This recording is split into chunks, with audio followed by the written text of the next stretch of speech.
And now for something completely different.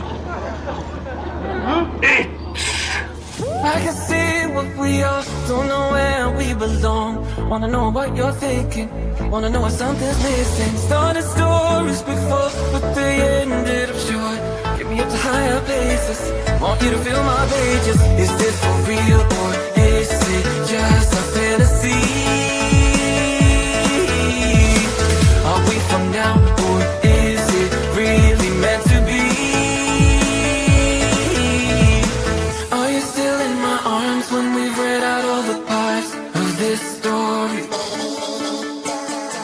For past the epilogue, will I still be in your heart in this story? Are you still in my arms when we've read out all the parts of this story? For past the epilogue, will I still be in your heart in this story?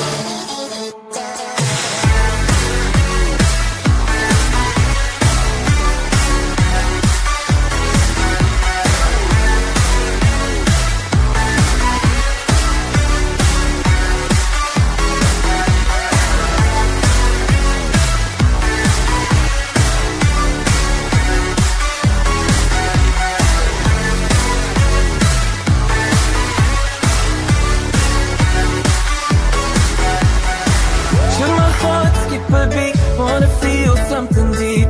Do I really need your saving? You're the one on time I've wasted. Now the story is new, just a chapter or two. Will it be the same at the end? Don't want it to finish for you. Is this for real or is it just a fantasy? Are we for now or is it really meant to be? Are you still in my arms when we've read out all the parts of this story?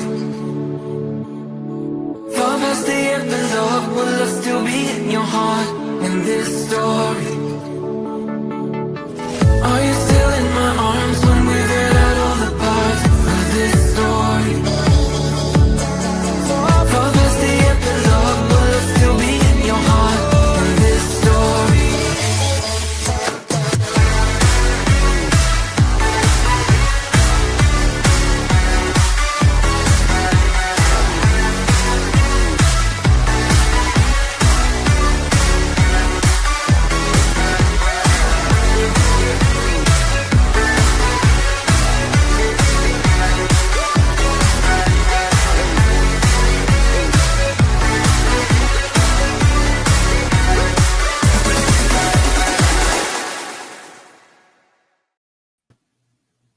Howdy. Hola. Welcome in. Happy Tuesday and Veterans Day. Yes. Thank you again to all our veterans. Yes. If there are any of you watching, whether in Ninja or in chat, thank you for your service, your sacrifice. If you have family members that serve, thank you as well. How you doing, Steve? I'm doing. How are you doing?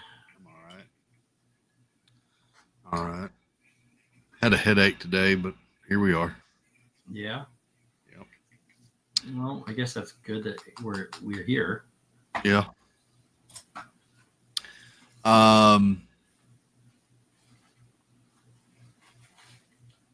Tonight we're doing book club. Woo! And then we're doing chill. So Woo! Steve is in painting straits. What? Like dire straits, but painting. Oh. Yeah. I got time. So. And here's the crazy thing. If I don't get done, oh well. But just for one extra painting, I could make some kid's dream come true. So I'm going to get them all done. He's going to get it done. I'm not worried about it. He's going to get it done. I'm not worried about it either. Let me welcome in the chat real quick, and then we're going to jump into our reading. Welcome in Kenneth H, Janice Disney, Nicole Happy's Haunt, Cat Miss Disney fan, Stacy Rogers, Mark F. Good to see you all. Scrolling down, there's Shelby. Welcome in. Jason Thibodeau, good to see you. Katie Phillips, hello, hello. Theo Sam Eagle, good evening. Debbie Thunert, good to see you. Jimmy the Head, what's up? Howdy, howdy. There's Katie. Christine Hickman, welcome in. And there she is, the lovely, the beautiful, the ever so talented, the Daisy to my Donald, the Ariel to my Eric. Oh, I see what you did there.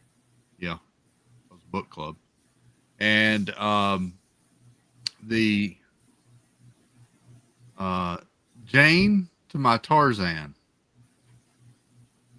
I don't think I've used that one. So there we go. My sweet snickerdoodle. Hello, babe.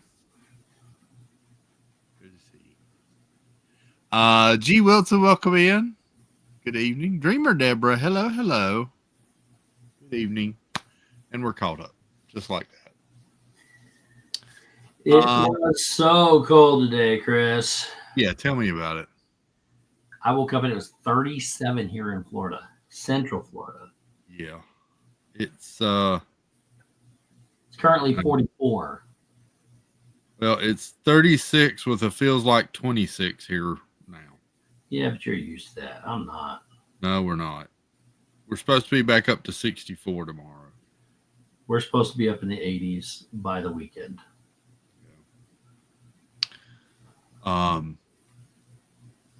Did have some really nice sunsets though today. Dude, us too. There were colors like pinks and oranges, and yeah. I was driving, so I couldn't take any pictures. We go here and do that. I think I sent some text to some people, but maybe it didn't go. Thanks, Chris, for being so dependable. We love when you go live nearly every day. Well, thank you, Deborah. Thank you. So book club tonight. I'm going to do 3 chapters. They're named something like Eric and Ursula and something Eric again. I don't know. Ariel. Of course it's Ariel. This book is so confusing with its chapter names. Stupid. Then I'm going to read Eric and Ursula. See, there we go. So, that's where we're going. Where we're going tonight. I'm doing 3. Steve's doing 2, and then we're doing chill. They're relatively short chapters tonight. So yes. So, where we last ended. Ariel had snuck into the castle, was looking for a vial containing the sea cucumber seaweed thing that was Triton. She snuck into Ursula's room trying to find it. She ended up finding Ursula in a bathtub. She thought about throwing the toaster in. Yeah. And then she found the shell that contained her voice. Sure did. And she did the very dumb thing and stole it and almost got caught and got out of the castle and started to panic because she realized she shouldn't have done that. And she should have kept her eye on trying to find her Triton. But instead, she smashed the shell and felt her voice coming back. And that's where we left off. That was a good place to leave off. It was a good place to leave off. Yeah. So we pick up with Eric tonight. His hands were raised, trying to draw more out of the violins with his left while holding back the percussion with his right. He fumbled. It was like a pile of books had fallen from a high shelf onto his head, and having broken his skull, somehow managed to directly impart their contents into his brain. It was like a sibling had snuck up behind him and thinking he was prepared, expecting him to get out of the way, whacked him with a wooden baton. The crack on the pate was twice as painful as it should have been. The simple blow compounded by shock that a sister would strike so hard. Feelings and pain were utterly mixed. It was like he were suddenly afflicted by a grievous mortal fit of the body, as if his heart and kidney were some other important organ had seized up and failed. He experienced the wonder of taking a first breath after the terrible pain receded with a cleared head. Deep relief that presaged whether death or recovery, either death or the recovery. Eric blinked at the orchestra and singers before him. Instruments faltered. 100 pairs of eyes looked back at him expectantly. He saw, as if for the first time, the plain yet comely smile of the second soprano, the brown mole on the likable brow of the basso profundo, the L-shaped smudge on the copper timpani. The veil had been drawn away. He was Prince Eric, and he was conducting a practice session for an opera. Not sailing a pleasurable ship or playing his recorder to himself, or more appropriately, running this part of his parents' kingdom, which was his duty, his chore, his right. Something was very, very wrong. He gulped. But the people before him waited on his very fingertips, for now they were his kingdom. They needed their prince. He would deal with personal revelations later. And so he conducted, and when the sopranos sang, he winced and tried not to think of another singer with hair as bright as fire and eyes like the sea. Ursula. Vanessa stood in the tub, slowly drying herself, starting with her face. She always left the lower half of her body in the water as long as possible. She sang quietly, luxuriating in the gradual process. The only thing the humans did right, at least the princess did, was take the proper time to care in making themselves presentable to the world. Her little maid stood attentively nearby. Something, something, and I shall be the queen of the sea. Kirak. Suddenly the princess heaved violently. It felt like her vulva had been pulled violently through her lips, like her mouth had been turned inside out, like the meat and blood in her lungs were following close by.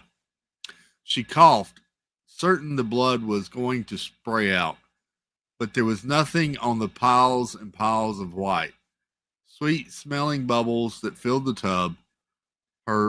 No scarlet spittle, no physical proof of the massive change within her. My voice, she said, words coming out in a low-pitched growl, the terror of a much older, much larger, much different woman.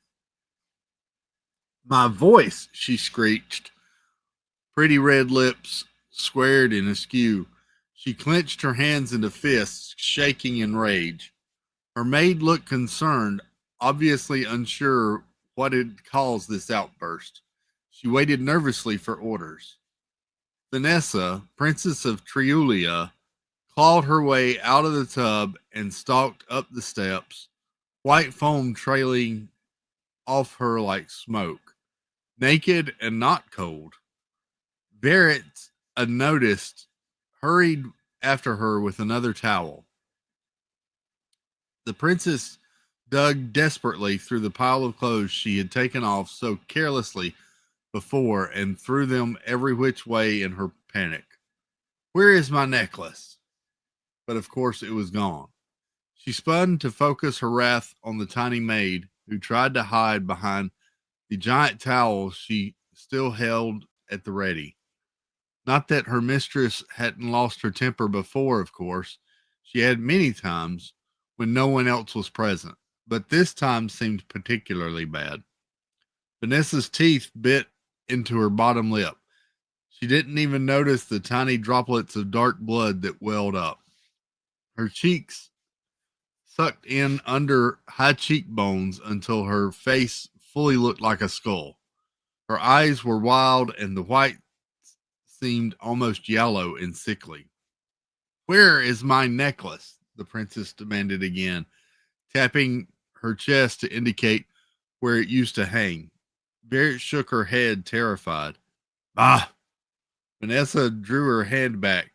For a moment, it seemed like she really would strike the girl, but the sea witch, wasn't dumb. The maid had been within her sight at all times. She had nothing to do with the missing Nautilus shell or the obvious destruction. It could have been a simple sneak thief, of course. It could have been some sort of accident, but it wasn't. It was the hussy, Ursula growled, rolling the words out. She paused her rant, savoring the sounds. Her stolen voice been full to play with, had been fun to play with, worked wonders on others, and caused pain for one from whom it was ripped. That was more than enough, but she rather enjoyed hearing her real voice again. It was a voice with depth, and with command, with character and substance. It was so her, not at all like the bubbling, perfect pitched, whiny little meathering. The hussy is back, she repeated. Viret took one timid step backward, obviously torn between terror at this strange change in her mistress and the fear of her mistress herself. She was in here somehow and stole my necklace and destroyed it. Vanessa looked around at the door to her changing room that led to her bedroom, but there was no evidence of anything out of place. This is a problem, she said, fingering her throat. A disturbing development I need to deal with immediately and permanently. Guards. Ariel. She sang. Wordless hymns of the sea, immediate extemporized passages about waves and sunlight and tides and the constant beautiful pressure of water on everything. The glory of seaweed slowly swaying and the delicious feeling that foretold a storm on in the dry world and turbulence below. The music came out of her without pause, driven by years of observing, seeing, listening, enjoying, experiencing the world, and unable to express it. The wonder of sadness of being alive, the joy of being a mermaid, the pain of being the only one like herself, the only mermaid who had been mortal temporarily and then lost everything. When she finally stopped, her eyes were closed and her hands rested in her human lap, and she felt dry, human sun and imagined wet things. She opened her eyes. The silence was now deafening in the lagoon. She had the voice of the gods, some had said, the sort of voice that could lure landlubbers to sea and sailors to their depths, a voice that could launch 1,000 ships. She had the voice of the wind and the storm and the crash of the waves and the ancient speech of the whale. She had the voice of the moon as it glided serenely across the sea and the stars as they danced behind. She had the voice of the wind between the stars that mortals never heard, that rushed and blew and ushered in the beginning and the end of time. She sat for a moment quietly, remembering how it sounded, but enjoying the silence. The songs were from the old Ariel, perhaps the new Ariel too. She coughed and tried again, cocking her head and affecting a stern look. Just do it, Flounder. I need the tax audits by the third tide, so we have something to present the council. Sebastian, I don't care about the gala or its details. I'm sure it's all fine in your very capable claws. And the cutting of this ribbon, I hereby decree the Temple of Physical Arts open to all. Ariel smiled, then threw back her head and laughed, but it was brittle. She picked up a shard of the Nautilus and sighed. Her voice had been such an important part of her life before. The merfolk celebrated her for it. Her father excused her occasionally questionable behavior because of it.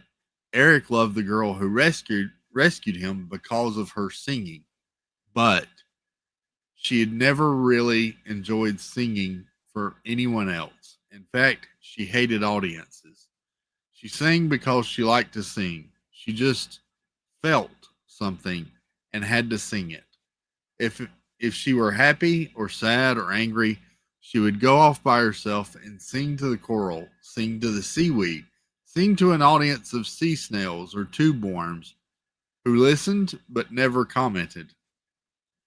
Most of her mergirlhood had been spent swimming around, exploring, singing to herself, making up little stories in her head and then putting them into song.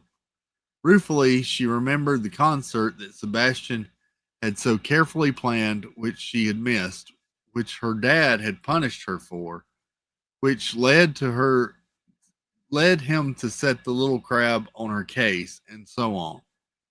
She hadn't been deliberately disobedient, she just forgot. Sometimes people thought she was a snob because of the way she acted, but she wasn't trying to be a diva. She was just a young mer whose head was full of fantasies. And by taking away her voice, Ursula had stolen what Ariel treasured most, the only way she knew how to express her stories. Without spoken language and no knowledge of signs back then, she wasn't able to tell Eric what had happened to her or how she loved him. She wasn't able to tell her father not to trade places with her. She wasn't able to rule her kingdom without the help of a fleet of people to interpret and speak for her. She had lost the means to communicate her desires, her commands, her wishes, her needs, her thoughts. How do you feel? Ariel looked up, suddenly aware of a gull who was perched quietly on a nearby rock, watching her with a curious, beady eye. Jonah? Ariel said, relishing the sound of the name. How long have you been sitting there? I spotted you the moment you came out from the castle, but it looked like you needed a moment to yourself. I was going to interrupt if you kept on with that singing. That singing? Why? Ariel asked archly, her hands signed as she spoke, too used to the process. Well, you were getting a little loud. The mermaid blinked at the gull. Then she began to laugh. She laughed so hard she began to have trouble breathing. Great. Peeling gulps of laughter and air. It felt good to laugh and have it actually come out, not just a silent recognition of something mildly amusing. I beg your pardon, Jonas said, a trifle offended. Oh, it's just, she breathed deep, trying to control herself, not wanting to. I was just sitting here thinking about singing and how much everyone loved to hear me sing, and how I was celebrated for my voice, and how someone fell in love with me for my voice. And you, she lost it for a moment again. Jonah turned her head back and forth, trying to get a good look at the mermaid with one eye, then the other. I mean, well, it was nice. I just meant that you were going to call over the guards. Nice. You've heard better? Ariel asked, half joking, half curious. Jonah opened her beak for a moment, closed it, choosing her words carefully now that it was obvious she had offended. Your singing voice is extraordinary. It is epic. It has something in common with the very forces of nature, like the wind and the sea itself. If you were to ask me how I felt about it personally, however, I would say I prefer the cries of my own kind, or the mindless trill of a sandpiper, or the sad call of a plover. They're more accessible. Ariel put her hand to her face to stop the next peal of laughter. She snorted instead. What? The bird asked, confused. I like you, Jonah, she said, scruffing the bird around the neck. The gull closed her eyes and leaned into it. Ariel, you're singing. An explosion of gray and white feathers landed on the beach next to them. As soon as he recovered himself, Scuttle threw his wings around her in a gully embrace. I am, she said, stroking his head. Oh, it's so good to hear you, Scuttle said with a sigh. It does my old heart. It's just the best. Ariel smiled. There was something specifically beautiful about what he had said. It's so good to hear you. He didn't say anything about her singing, just that it was good to hear her voice. He was genuinely pleased just that she had her voice back, whatever she chose to do with it. This is a friend. And wait for a second. She didn't have to just think about those thoughts anymore. Scuttle, she said aloud, it does my heart good to talk to you. You're so queenly now. Listen to you, so noble and regal and genteel and all. So does this change the big plan? Scuttle asked, eyebrowing her with his wing and giving a conspiratorial wink. You're still gonna look for your father, right? Of course, but now I've effectively alerted Ursula to my presence. I'm a fool. I should have waited before destroying Ursula's necklace. She shook her head and sighed, picking up the leather band that had held the Nautilus. Now the golden bale and the bit of shell were all that was left. For reasons she couldn't put into words, either aloud or in her head, she wrapped the strap around itself twice and slipped it onto her wrist. Maybe it would remind her not to be rash in the future. I don't know, Ariel, Scuttle said. What else would you have done? Left it there? Your voice? That would take the will of a mountain or something. You couldn't just leave it there with Ursula. No one could have. No, I did. I don't suppose I could have. I don't know. Did you manage to look around at all? Jonah asked. Maybe get a hint where she might be hiding him. Only a little. He's probably in her bedroom, or was in her bedroom. I didn't see any bottle or anything immediately like you described when I was there. And now that she knows I'm back, she'll probably hide him someplace else. At least I have an ally in the castle, maybe even two. There's a little maid who didn't reveal me to Ursula, and also Carlotta, who was so nice to me the last time I was human. She's aware that something happened the day Eric and Vanessa were wed. She also told me that a lot has happened as a result of that day. Ramifications, bad ones, for people besides me and my father. Oh, yeah. With Ursula as Vanessa running the kingdom? Scuttle had asked.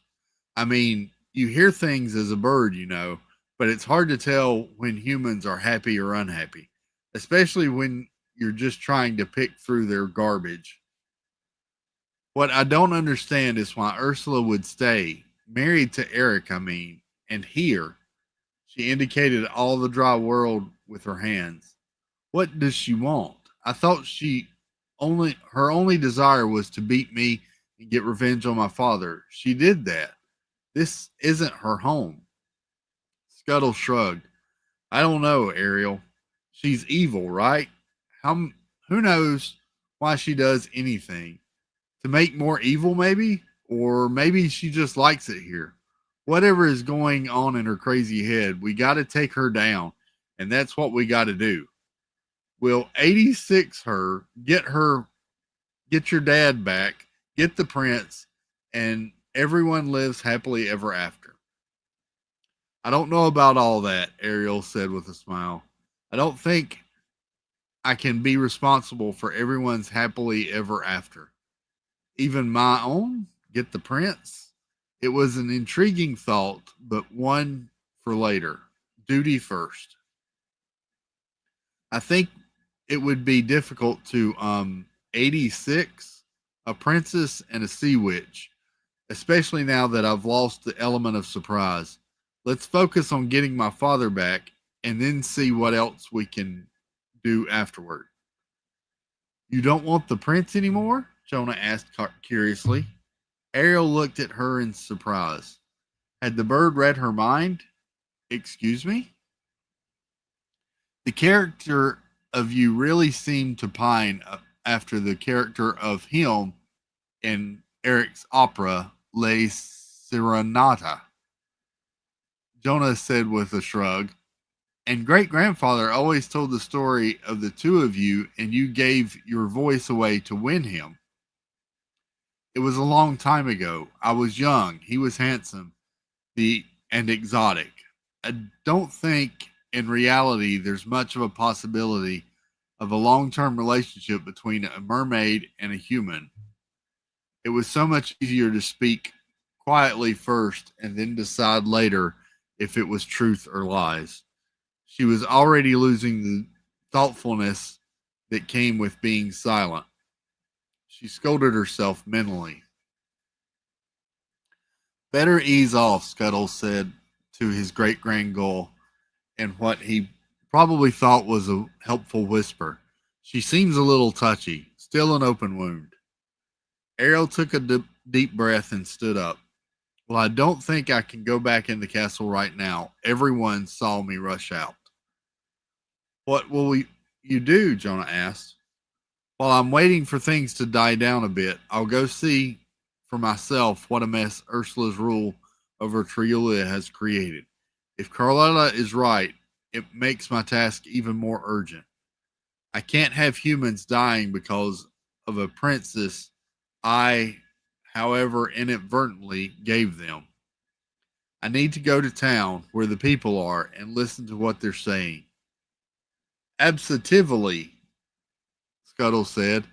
Having a sea witch for a princess has got to have some bad, repercussions. I think you mean great-grandfather, Jonah corrected politely. She stretched her wings. I should go alert Flounder of your status change regarding your voice. Thank you, Jonah, Ariel said warmly. Please tell him to meet me in this cove 4 tides from now for an update. And make sure he fully understands not to tell anyone else at all yet. Anyone? Scuttle asked, surprised. Not even old Krabby Claus? Especially not Sebastian. Not yet. I already feel bad enough getting my voice back and not my father. I can't bear the thought of explaining to him right now. Also, if everyone knows that I can talk again, it's just more pressure to get me back, to have me stay and rule. It would be hard to escape and look for father a second time. But you wouldn't be telling everyone, just Sebastian, Scuttle pointed out. Once Sebastian knows, the entire kingdom will hear about it within hours, Ariel said with a wan smile. He's as bad as a guppy with gossip. And now you know why Sebastian the Crab makes me eat ice cream, and I just do it. Eric. He made his way back from rehearsal to the castle with the uncomfortable feeling that he was hiding something. It was not unlike the time he had caught his first really sizable branzino. The old fisherman on the docks had cheered when the 8-year-old princeling ran home as fast as his little legs could carry him, holding his prize aloft. But then, realizing he had a catch of serious merit, Eric was suddenly convinced that his mother and father, the king and queen, would yell at him for such plebeian pursuits and forbid him from cooking and eating the dinner he had caught for himself like a real man. He hid the fish under his shirt. The branzino, known commonly as the wolf fish, had extra sharp fins and spines and scales, all of which cut into the boy's flesh as it struggled. Little Eric arrived at the castle desperate and bleeding. He went straight to the kitchens where he collapsed into a puddle of tears, cursing his own weakness. The king and queen, as any parent could guess, were delighted with the skill and determination their son had shown. They gave Eric a really solid lecture on the importance of knowing what common people did to earn their dinner, for he would be ruling a kingdom of fisher folk someday. Then the cook oversaw the bandaged, once again cheerful Eric as he fried up the fish himself. It was presented to the royal family on a golden platter, and everyone lived happily ever after that day. This was also not unlike the time when, as a young teen, he had fallen in love with a stray puppy that did not at all fit the royal image of a hunting hound. This, too, he stuffed under his shirt and carried home. Guilty and tortured, he snuck Max into his bed and fed him the best bits of purloined steak from dinner. He was, of course, found out. It's not a Serena Imperial Wolf Mastiff, his father said with a sigh. We kings of Terulia have always had those for centuries. At least it's not a fish this time, the queen had pointed out lightly.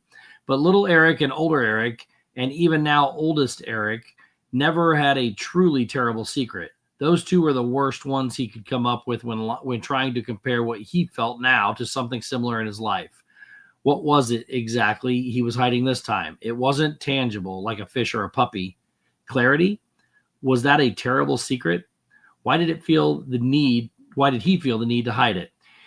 He tried to mimic the way he usually walked home, but all the Erics, little, older, and present Eric, were terrible liars. It was just one of the many reasons the prince refused to be in his own shows, even in a bit part. He knew his limits.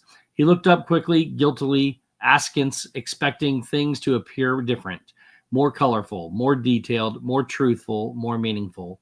But all those houses he passed looked the same. The flowers and plants were the same colors as the day before. Yep, that grain storehouse is still the same. Same dry rot around the windows, same moldering timbers. Wait a minute, that looks really bad. I'll bet it smells terrible up close. Isn't that where we keep the surplus grain in case of blight or disaster? Good heavens, is it leaking? That could ruin everything. Why is that being allowed? I better look into that. Oh, look, it's that girl from the market who sells the sea beans. What's she doing here? I used to know her mother. What was her name? Lucretia. My word, look at that enormous guarded wagon driving up to the castle with so many soldiers around it. What on earth are they delivering? I want to say munitions. Yes, that's it. Wait, munitions? But why? I can't quite. Why do we need? This is all so bizarre. Then it hit him. There hadn't been a physical change to himself or his sight. The veil, or whatever it was, the charm, had been lifted from inside his head. It was like an old net full of slime and dead shellfish and falling apart and utterly useless. Had enshrouded his brain and had just now been extracted by some clever doctor. He could think for the first time in years. He could react to the things around him, generate opinions, hold on to thoughts. He had changed, not his eyes. That was reassuring, and having figured that out made him feel a bit better and more in control. He strode confidently into the castle. Grimsby was waiting just inside, and in one fluid, habituated movement, helped the prince spin out of his academic robe and into a very neatly tailored day jacket, dove gray with long tails. Thanks, Grims, Eric said, continuing on to the lesser luncheon room and fluffing up his cravat. All he wanted to do was grab his old manservant out of sight of the guards and grill him about the past. He was the only one in the castle Eric could trust, but that would look odd, and until he got the lay of the land, he preferred to play along like still bespelled Eric. Princess Vanessa was already seated at the delicate golden table where they would dine together after meeting with the Metalworkers Guild. Thank goodness he didn't have to greet her and take her arm and lead her in. He had very, very mixed feelings right now, but all the ones around her induced nausea. Good afternoon, Princess, Eric said politely. She extended a gloved hand, and he perfunctorily kissed the back of it, extending his lips so that only the furthest, tippiest bit, the part that often got chapped at sea, barely brushed the smooth fabric. he noticed and was unsure if this was the result of his new state of being. Her dress. That's weird.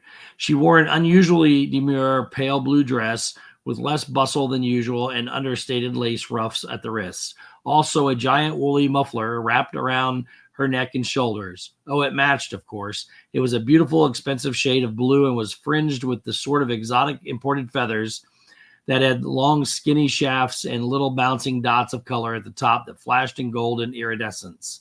They obscured most of Vanessa's face.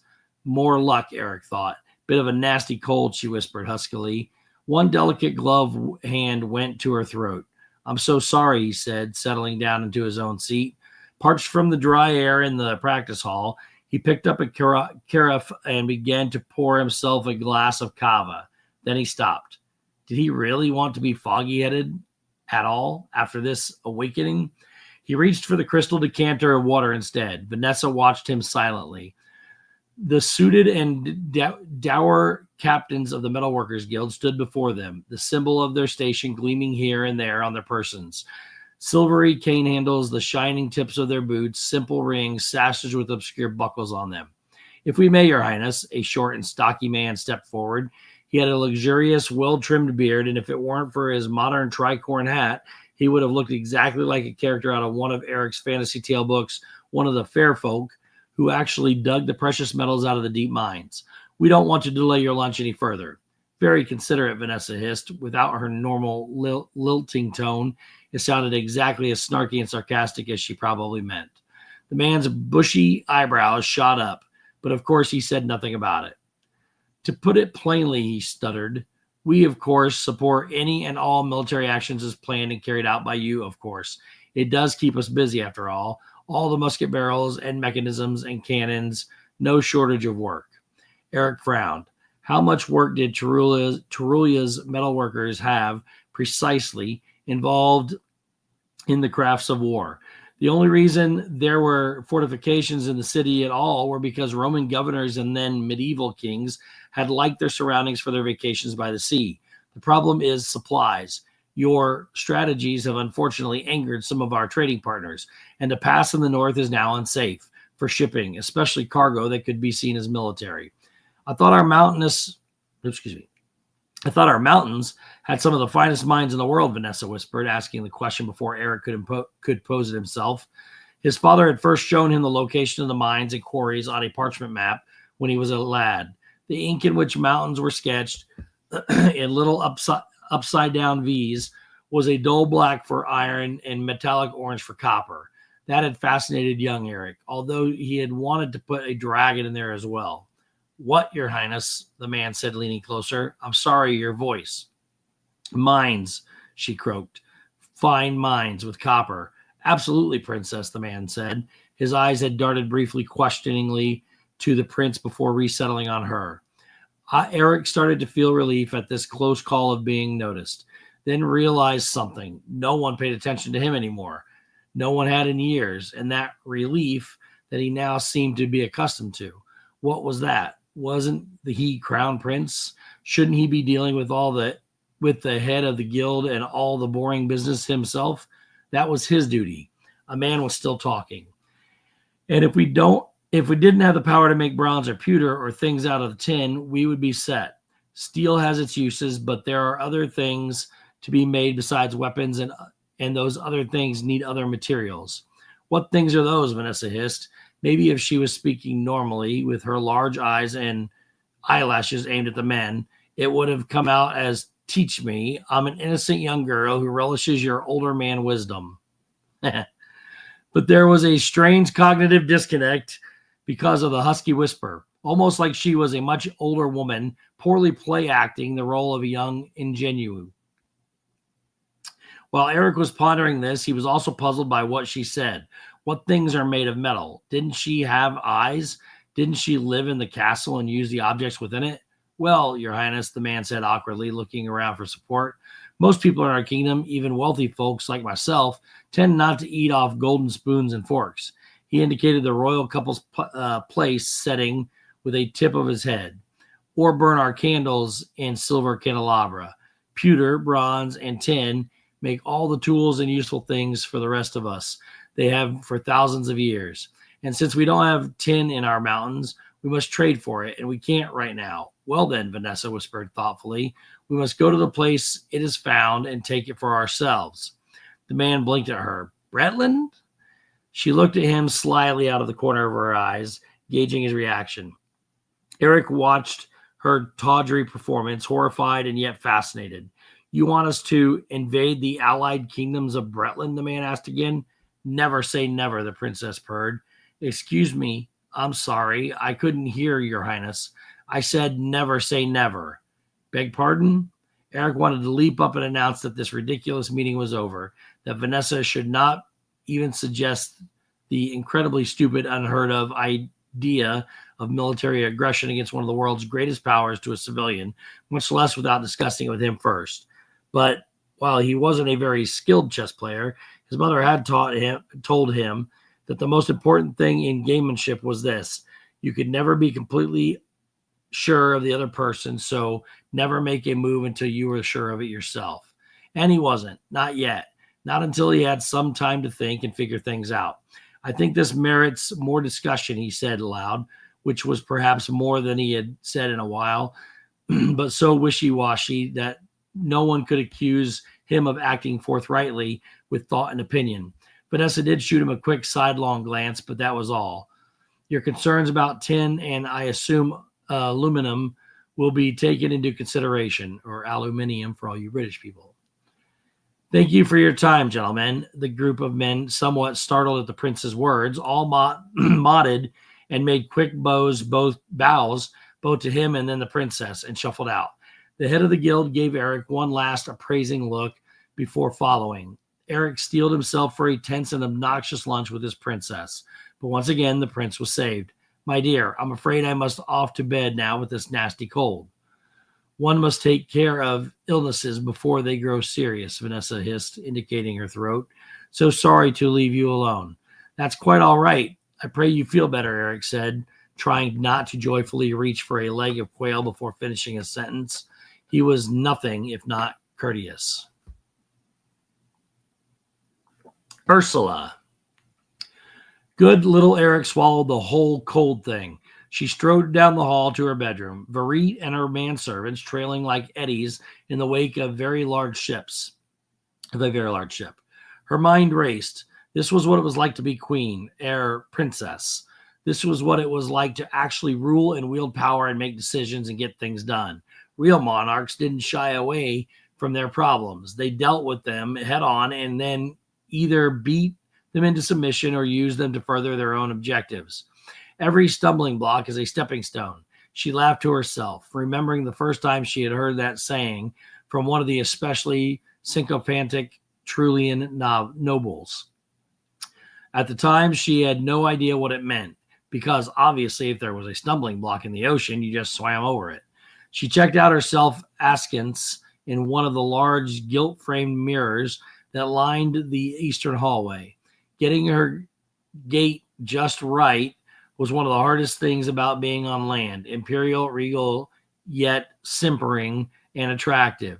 She wished in retrospect she had chosen a slightly older, more imposing human body. But of course, twits like the prince needed something young and pretty to fall for. Absolutely no respect for or appreciation of maturity and wisdom and pulchritude. But honestly, she didn't have that many bodies to choose from. This sad sack of a human with gorgeous brown hair that the sea witch now wore had wanted to be one with the ocean, and Ursula had been only too glad to give her what she wished for. The transformation was a fairly permanent one, its origins invisible to all but the wearer. She had been wise to keep that body's essence around for those years. She might have said she had a tendency to hoard, but Ursula knew everything had a use eventually.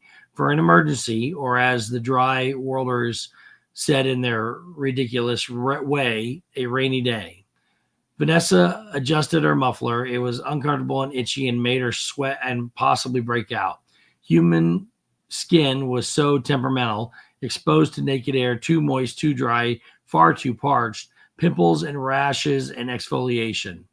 Was this true with all dry world creatures or just mortal ones? Ursula, focus.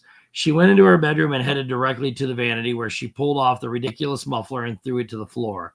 Farit dashed over and immediately picked it up, shaking it out and dusting it. The sea witch coughed and touched her neck lightly, dabbing it with a silk powder puff. Then she leered into the mirror. For a moment, she could almost see her true self. She grinned, delighted with her remembered appearance. Good to see you, old girl, she purled in a real voice. Everything just so, enjoying every syllable. So tell me, where is the little hussy now? Did she crawl back to the sea, or is she hanging around hoping for a chance to reunite with Prince Dum Dum?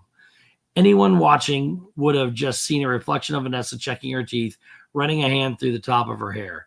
The transformation and accompanying charm and memory spells were some of the biggest, most interesting cantrips she had ever cast. She had done her sorceress best in the 3 days Ariel pranced around about the land.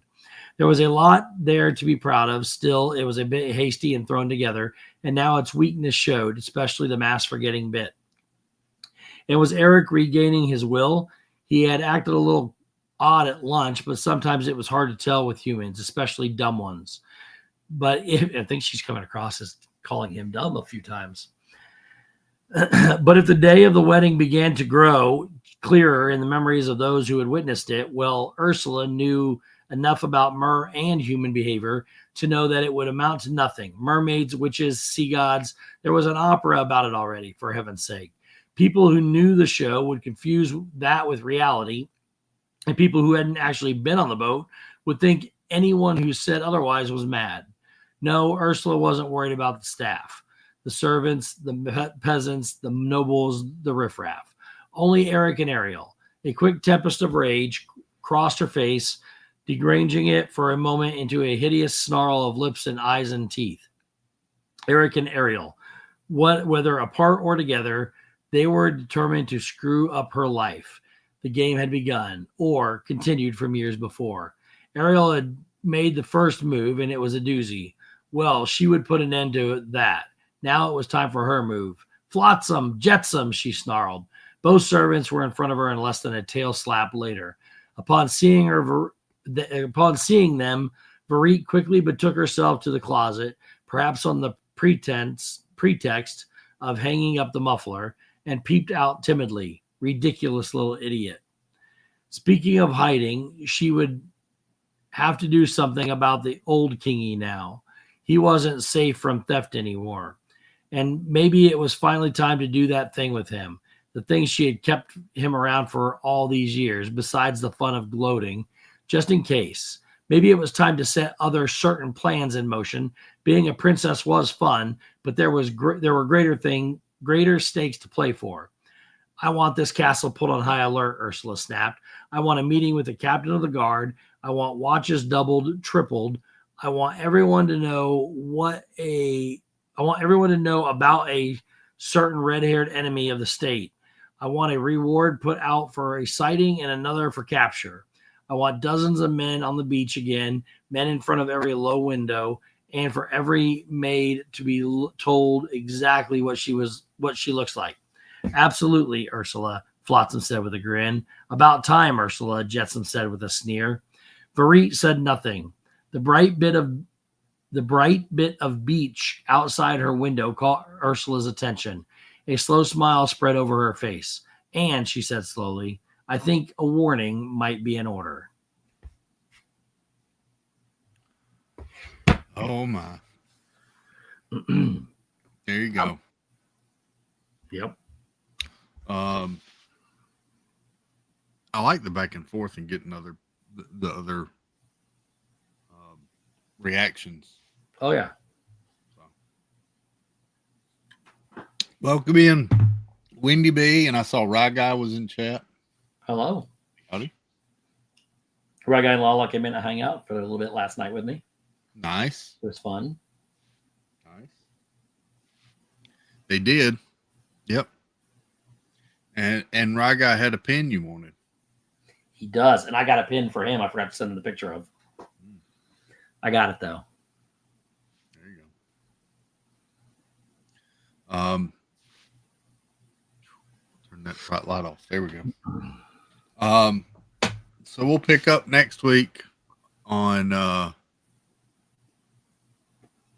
Ariel. No. Shocker. I know. Yeah. There you go. So I'm still enjoying this book. It's very wordy. But Yep. Yeah, I'm be glad. I can't remember how many it is till we start getting a lot of different ones. But yeah. Liz Braswell did like 7 of the first 10 or something like that. Once we get out of her, I think we're gonna. And the bad part was her best one was the first one. So far, that's what hooked us on. I'm glad it was because that's what hooked us on the series. Yeah. But she's written some pretty bad ones. Yeah.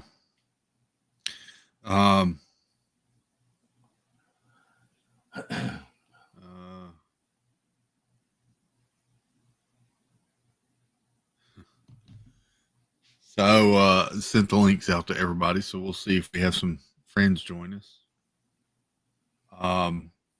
Yeah, I like this one. This is my second favorite so far that she's done. I think Ariel's. I mean the Beauty and the Beast. Yeah. Yeah. Okay, I'll agree with that. Yeah, I think Aladdin is still my favorite. Yeah. Did she do Beauty and the Beast? That's what I was about to say. I can't remember if she did Beauty and the Beast or not. I enjoyed that one a lot too, but I don't know if she did it. There was that one. There was Hercules, right? No, we haven't got to Hercules yet. No, we have not. What was the third? Well, I'm missing the third. That was Beauty and the Beast because it went Aladdin, then Sleeping Beauty, then Beauty and the Beast, then Mulan. She did do Beauty and the Beast. Yeah, it was third. That was not her. Reflection was not her. Reflection was not her. Yeah. So is this the fourth one we read by her? Yes. Those first 3 were all her? The first 3 were all her. Aladdin, Sleeping Beauty, and Beauty and the Beast were all her. Beauty and the Beast was good. Yeah. Nick D'Ambrosio, welcome in, Nick. It was well written. This is not well written. The story is good, but it's not well written. Yeah. Reflection was pretty good. I enjoyed it because it was a different author. It was pretty well told.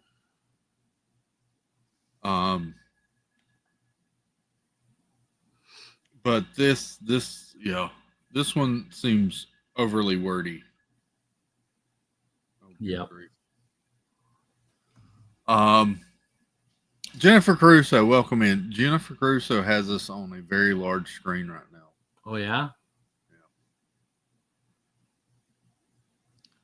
I don't know why she wants to do that, but how am I poor?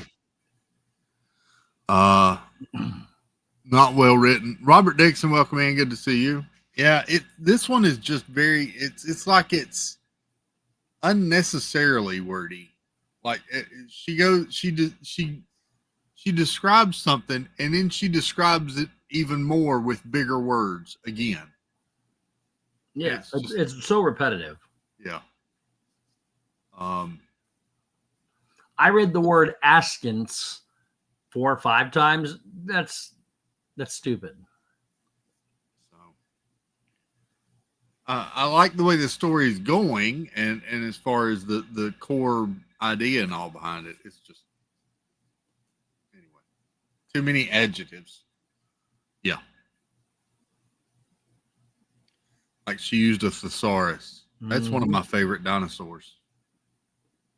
Yep, thesaurus. Jay Grubbs, what's up? Howdy, howdy. Good evening. So there you go.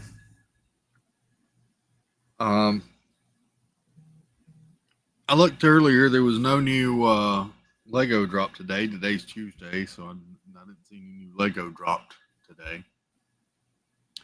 I think there is some new merch on the Disney site.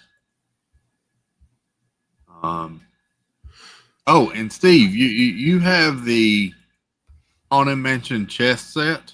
I do. Yeah, that's over at Character Warehouse now for $49.99. Oh, wow. But I think it's still full price on like Shop Disney and everywhere else. I paid less than that for it I thought you did. a couple of years ago. Yeah, because I got it for that price plus my discount. I think it was like 30 something bucks. Yeah. 30. Here is a. All right. Let's pull up some of this real quick.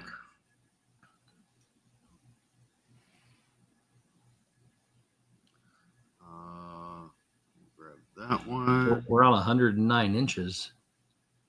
Yeah. She's got us on their theater I love it. screen. That's Oh, a lot of Steve and Chris face. oh yeah. Not quite enough, but a lot.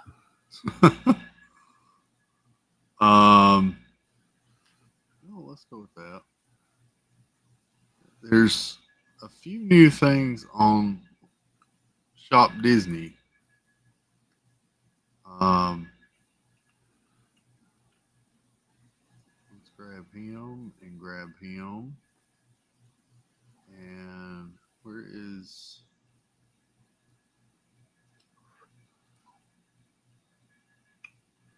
I don't see the other one. Let me go back up.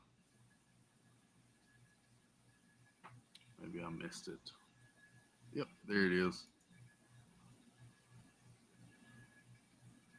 So here you go. This is this was new on the website today, and apparently it's already sold out. This is the Tangled 15th Anniversary Jumbo Pen, limited edition, $64.99. Cool. It was a limited edition of 1,750. 4 inches, 4¼ inches by 3¾ inches. We have Ariel's parents with the floating lantern, Mother Gothel holding her crown, and then Rapunzel and Flynn and Pascal in a little 15 years. We'll go there.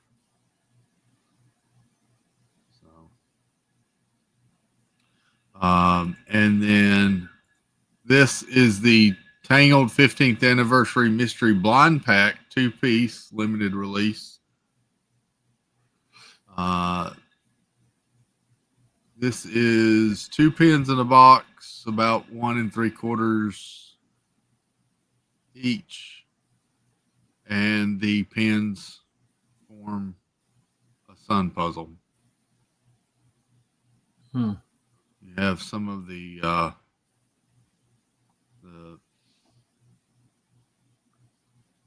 I don't know what they pirates, Vikings, whatever they were. Band of Thieves. Yeah. Or ruffians. The ruffians. You have Maximus, her crown, Pascal, Mother Gothel, the flower, and then the center circle is the floating lantern, and then Rapunzel and Flynn. We need an intro. We do need an intro. Linda, listen, Linda, listen. Listen, Linda. Hey, Listen. Hey, can we how just, you doing? I'm good. I'm tired. I'm good. But Jen just sent me a text. Ron has made it really special, like to go down there and see it on the big screen. Can we all just give a big fat wave to Ron Caruso for putting Yes. his big, Hi, Ron. Hey, Ron. nobody Can't should you didn't get enough, Ron? Hello. Oh, wait, Steve. Let me do that. Here. Go do that again. Hi, Ron. I hope you're in there okay. Hey Ron, is it Sure that didn't good? break the screen. Here, Wendy. There you go. Ron, how's it going? It's so funny. Jen was like, even Ron's just like, Ron put it on. He was like, yeah. I was like, y'all should get out of the theater room and go get in the hot tub. Or put the hot tub in the theater room. Ooh. Oh, there you go. He's probably got a damn 108-inch TV in the hot tub room. I swear that man buys TVs as big as my daddy. There is nothing wrong with that. You keep it up. I want a theater room. Oh, Lord. Yep. Lord. Wait, what did the rest of us do wrong to see Steve that close up? Or me. That was awful. I Yeah. don't care. I'll take one for the team. Um, How was y'all's day? I missed if y'all talked about it before y'all read the book. it was a day.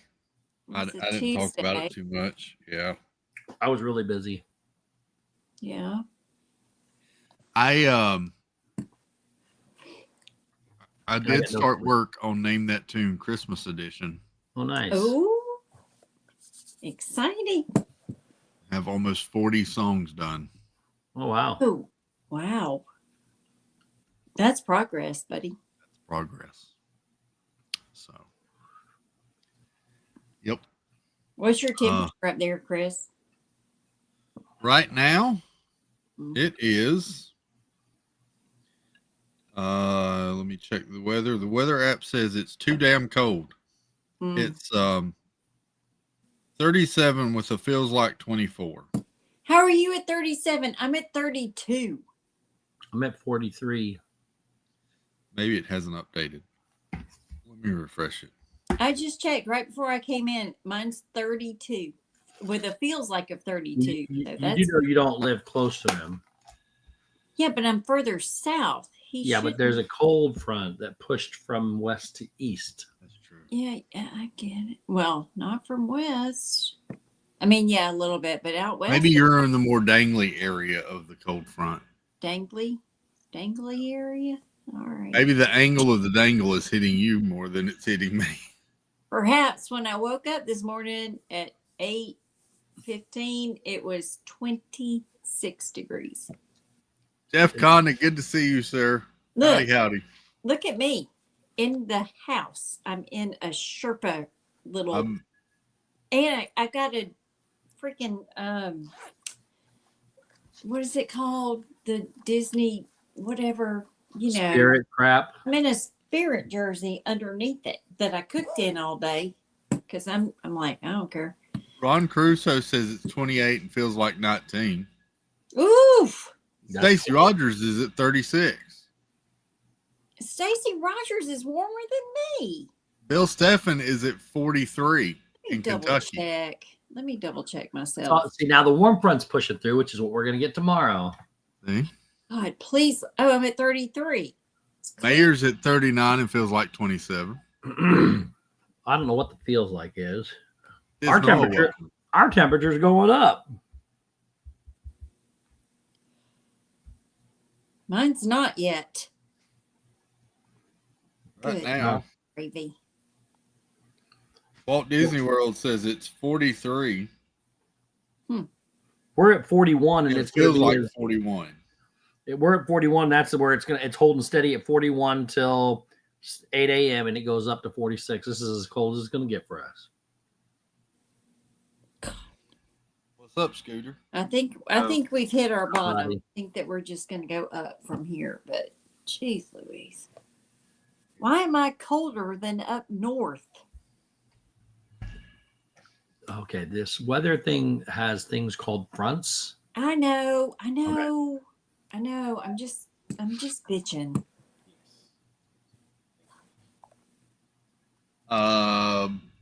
60, California, Disneyland fan. Boy Child's here. I love it. Hey, buddy. How you He doing? He just filmed a podcast. I did. Oh boy, I did. about what? With a rather professional looking setup. Yeah, it was What's pretty. going Was that on? was that a studio or something that It y'all was. rented? It was.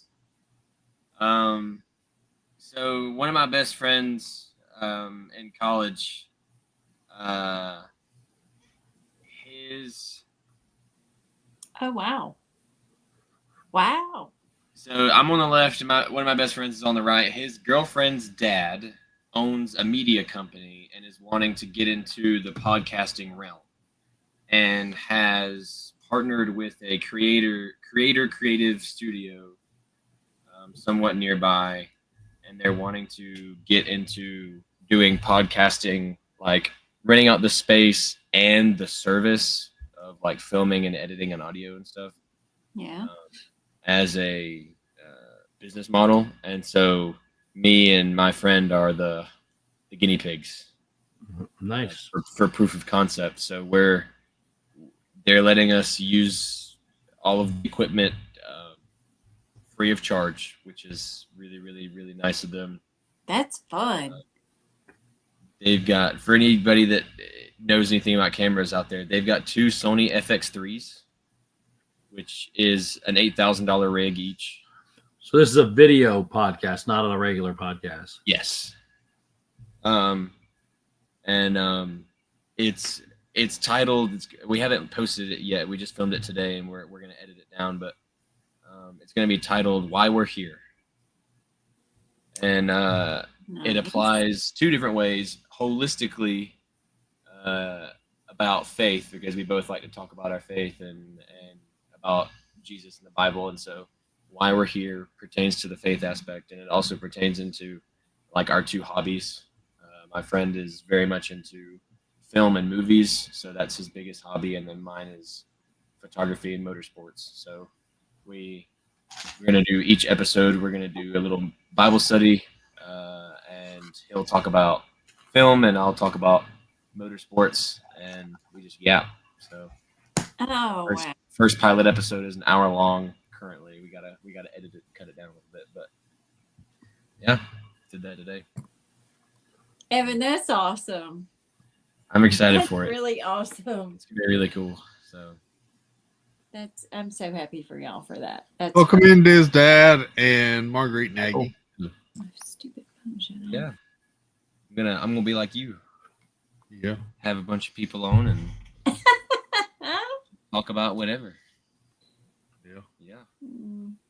Following in your footsteps. Oh, Snickerdoodle is stop. making pretzels. Making pretzels. Yeah. And you misty. The ones with the Hershey The Kisses. Christmas crack. Yeah. There we go. Mm. We probably aren't gonna live stream anything, but we're recording and doing all that kind of jazz. So. Nice. Yeah, Stephen, Disneyland fan said, "Do y'all have a script?" We wrote out like an outline of what we wanted to talk about. So we picked what we wanted to talk about for the Bible study. So we're going to go through the book of James. So we were doing the first part of that, and just kind of outlined a couple of talking points there. And then my friend wrote out some talking points that he wanted to discuss film wise. And then for F1, I just talked about this past race weekend and had some things to talk about there and explain and my takes. And then we each had we finished out the episode with three hot takes and talked about those. So just kind of a rough outline, but Get us a link, buddy. We need a link.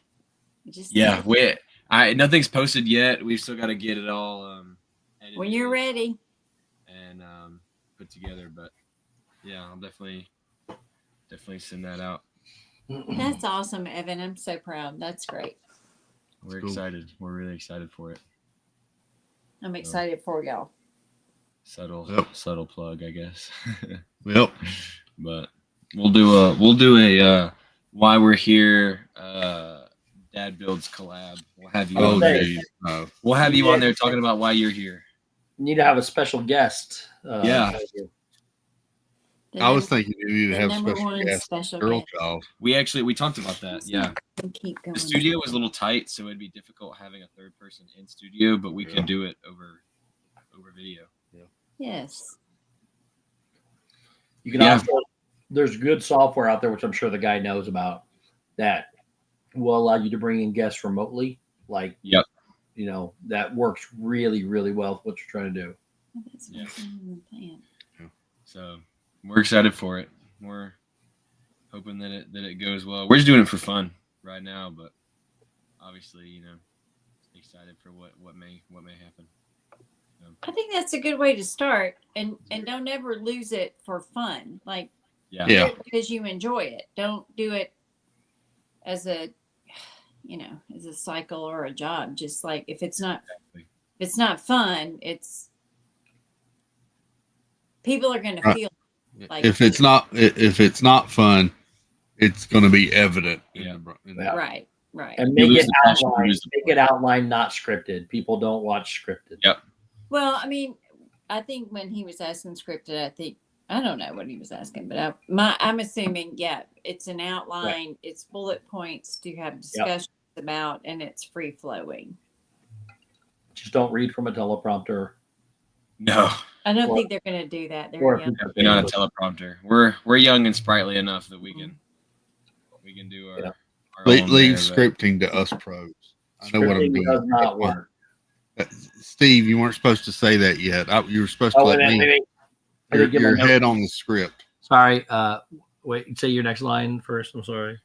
I was going to say, it sounds like you had fun, Evan. Yeah. Don't script. It doesn't work. Yeah. Sorry, I got ahead of myself. Okay. We'll cut it in post. Yeah. We'll edit it. It was a great time. So. He said, I meant outlined. He did not mean scripted. Yeah. And I didn't think he meant scripted. Down here to tell you about that. It was really cool. Yeah. So we're excited for it. Cool. So I dig it. Yeah. Evan, I'm loving the new longer curly hair on the top there. Yes. Yeah. How about that, Mom? No, don't run your hands through it. Enjoy it. How about that, Mom? Because you look like your daddy, and I like it. Don't run your hands through a man's curls now. That's violation. Whoa. There's product in that. There's not. I got up. You know what I did? I got up this morning and I got it soaking wet and I let it dry. What you're feeling is his natural sweat. No, that's not. No. But his isn't naturally that coarse. Right Yours now. isn't naturally that. They both said no really fast. I'm telling you, literally all I did was get it wet. All I did. It's too cold to sweat up there right now. It looks. That's what I'm telling you. I love that look. It looks really good on you, Evan. Mine will get curly if I train it. That's why I want a mullet so bad, because I could have these curls don't do that. Don't do that. No. I could have this in the front and the back. It's not party in the front and back. It doesn't work that way. Yes, but it is. But It you do have to be happy with you, though. If that's what you want. Good Mullet was not on the script tonight. You went off script. I do think it looks good how it is. I love how it's turned out. It was a process getting it to, because I had to retrain my hair. Yes. Because it was so trained to comb over. To go straight. But it I looks think good. It would look great I like as a mullet. I think I a curly mohawk would be kind of cool. Evan Ray Cyrus. Mohawk in my life. I'm not opposed to. Anyway, but yeah, this is just water. I put water in it in the morning and let it air dry. Wow. Time for a haircut. It is. It's getting a little long. He usually has it faded really tight.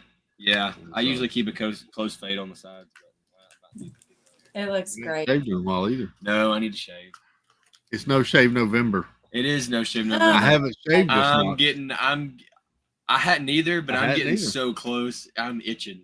I already failed. I was not happy with mine today, but I still haven't done it. I'm itching too. It is no shave every day for Tony Blute. I'm just saying.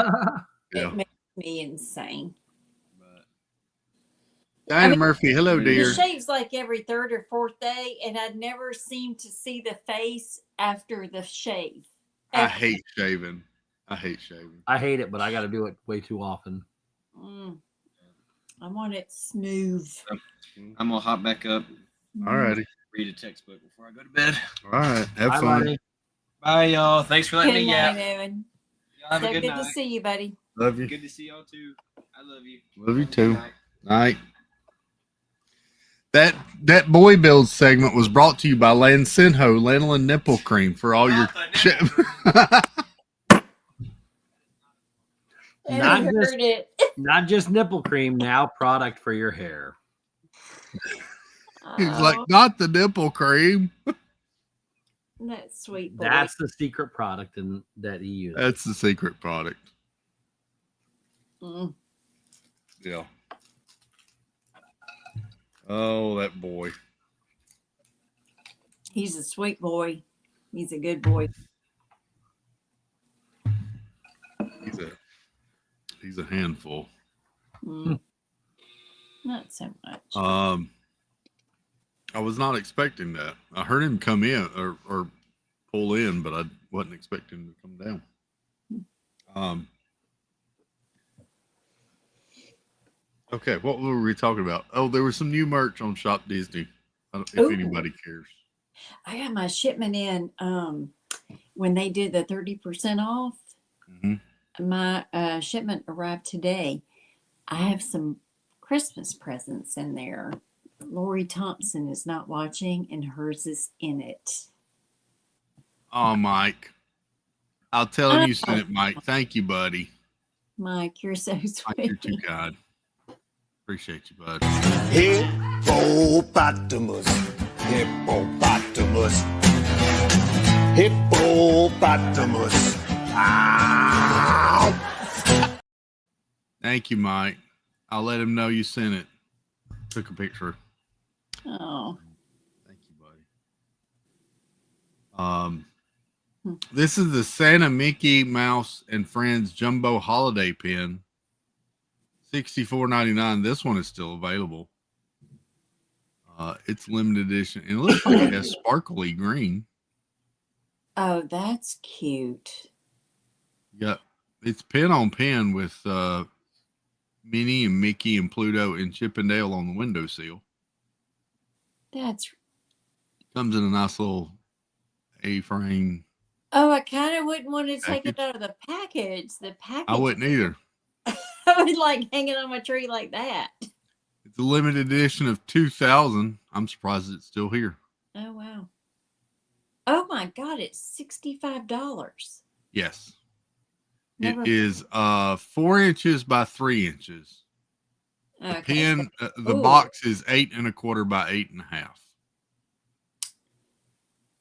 There Okay. you go. Good night, Cat. So you could hang it instead of using it as a pin. You could hang it as an ornament. That's a pretty fat ornament if you keep the packaging on it, which I would Yeah. make that. I would make that into an ornament. You just get me a hot glue gun and some ribbon. They usually do a pin ornament series, so it's usually an ornament with a pin in it. Sometimes it's a mystery pin inside the ornament. I haven't seen those yet, Steve. I've never even heard of such. I've not seen them either. They did them last year. They were sort of in a ball shape. The year before, they were different shapes or something. But yeah, I did not know that. But this is the Tiana and Naveen Thanksgiving 2025 pin, limited release, $19.99. It is sold out. Looks to be standard pin size. It was a limited release, so they may get more of these in stock. It's just sold out now, or they sold out whatever Shop Disney was allotted. And then this is your Home Alone mystery pin blind pack 2-piece. It's sold out as well. oh wow. Oh wow. Christmas merch is so much better than other merch. Other Huh? holiday merch. Christmas merch is so much better than other holiday merch. Yes. Yep. Except for Orange Bird at Flower and Garden. Yeah, I'll give you that one. Thank you. Or Tide. I will put it as a tie. This is the Stitch Holiday Plush Keychain. Lilo and Stitch Disney Store Japan. $21.99 For a keychain for a keychain. or a purse bubble or whatever they With call it. plush. Yeah. No. Then we got some normal plush. This is a Winnie the Pooh ice skating plush, 8.25 inches. It's from Disney Store Europe, and it's exclusive. $19.99 for Winnie the Pooh in his little ice skating outfit. Okay, he's Little cute. mauve sweater and scarf, He's red cute. hat. He's cute. Looks like Paddington. Why is he wearing mauve? I don't know. And then there's Eeyore. So here's Eeyore in the same collection. Oh, they all matchy match. Yep. And then they don't. All right. They don't look like themselves. There's the butt of Eeyore. Yeah, but he still has the little ribbon on his tail. That's cute. And then here's Tigger. These are all $19.99. Just show me how they abuse Piglet. He's my favorite. And then here is Piglet. Also $19.99. Oh, Piglet would never wear brown. Let's do that. He would never put brown on. With Piglet looks more like the bunny from That's not Piglet. Muppets 3D. I don't know who that is, but that is not my Piglet. $19.99. He's 9.5 inches tall. This is the Sandy Mickey Mouse Holiday Disney Irresistible Collection, $16.99. Can we These talk are just for a minute? These Yep. irresistible, you just put them on your shelf. They're Right. You can't hang them. They don't light up. They do nothing. right. Can we just stop it? This is $16.99 of plastic. Yeah. PVC to be more accurate. Yeah. I'm a no on all of this. They're cute, but what am I going to do with it? I don't know. I'm not a fan. Just Looks me. like it would go on your bowling ball. Just me. I'm not. I feel like they're trying to find the next Vinylmation because the Vinylmations were so popular. That could be. That could be. And I'll be honest, I never liked the Vinylmations. Me neither. So I might be biased. Yeah. Oh, hello, Jeanette. Welcome in. Jam and slippers prevent tagging. But hello to you all. So y'all be sure to tag Jeanette. Let me just get my Jeanette. I understand. Then there's this. This is the Woody and Buzz Lightyear musical figure for Toy Story's 30th anniversary, $169.99. Yep. Buzz and Woody posed on a Toy Story base. Buzz and Woody are fully sculpted. You press the button on the back of the base to hear the instrumental version of You've Got a Friend in Me. It has a USB-C charging port on the back, cable not included. It requires 3 AAA batteries, not included. It is a stone resin statue with electronics, and it stands approximately 10 inches by 7 3/4 inches across. $169.99. Oh my word. $160.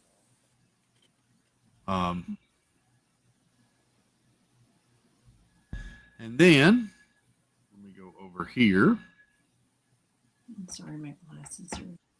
and refresh So there. And go here. I can't see without them. did forget Jeanette.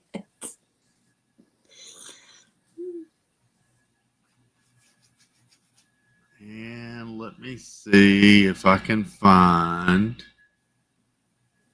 something that dropped today so we can share it and experience it for the first time because I have not watched it yet.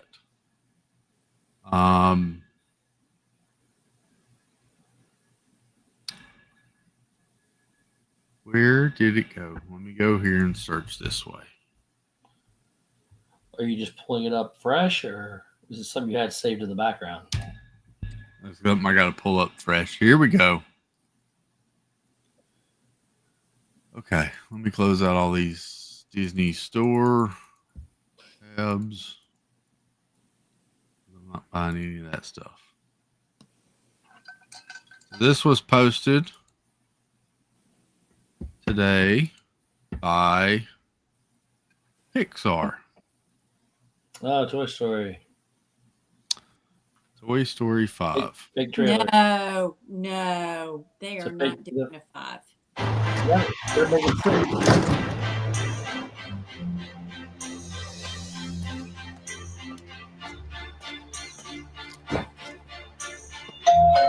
Bonnie, there's a package for you. I was standing, you were there. Two worlds collided, and they could never, ever tear us apart. Oh, thank you. Hi there, I'm Lilypad. Let's play.